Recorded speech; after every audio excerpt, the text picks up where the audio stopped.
Hello అండి అందరికీ రీసెంట్గా ఒక వీడియోకి నాకు కామెంట్ అయితే వచ్చింది. అదేంటంటే బటర్ మిల్క్ అనేది ఎలా చేసుకోవాలో చూపించండి అని చెప్పేసి. నేను రెగ్యులర్గా కూడా పెరుగు తోడేస్తాం కదండి, అందులోంచి మీగడ అయితే తీసి స్టోర్ చేసుకుంటాను అనమాట. అదే మీగడతోటి 1.5 వీక్ తర్వాత నెయ్యి అయితే చేసుకుంటాను. మీగడ అనేది తీసేసిన తర్వాత డైరెక్ట్గా మనం పెరుగులోకి వాటర్ అయితే అస్సలు పోయొద్దండి. ఫస్ట్ మనం ఇలా సాఫ్ట్గా పెరుగు అనేది అయ్యే వరకు కూడా గరిటెతోటి అయితే కలుపుకోవాలన్నమాట.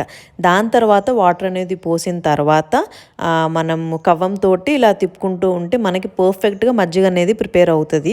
అండ్ ఈ కవ్వంతోని యూస్ చేస్తే మజ్జిగ ఇంకా పర్ఫెక్ట్గా వస్తుంది. నార్మల్గా రెగ్యులర్గా మనం ఇలా షేకర్స్ అని అవన్నీ యూజ్ చేస్తాము, కాకపోతే వాటికంటే కూడా ఇలానే పర్ఫెక్ట్గా ఉంటుంది అనమాట. అండ్ ఇంకొక విషయం ఏంటంటే ఇలా ప్లెయిన్గా తాగడం కంటే కూడా మనం జీలకర్రని కొంచెం డ్రై రోస్ట్ అయితే చేసుకొని ఆ పౌడర్ని మజ్జిగలో కలుపుకోవాలన్నమాట. అండ్ కొంచెం సాల్ట్ కూడా యాడ్ చేసుకొని కలుపుకొని తాగితే టేస్ట్ బాగుంటుంది అండ్ డైజెషన్కి కూడా హెల్ప్ అవుతుంది. వీడియో నచ్చితే ప్లీజ్ సబ్స్క్రైబ్. బాయ్.